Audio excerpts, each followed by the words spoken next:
SMB versus Rain or Shine quarterfinals. Matindi ang naging laban ng dalawang team na ito sa una nilang pagharap.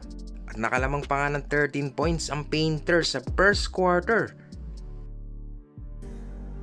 Pero di ganun kadali kalaban ng Beermen. Nakalamang ng 7 puntos ang SMB 7 minuto pa sa huling quarter.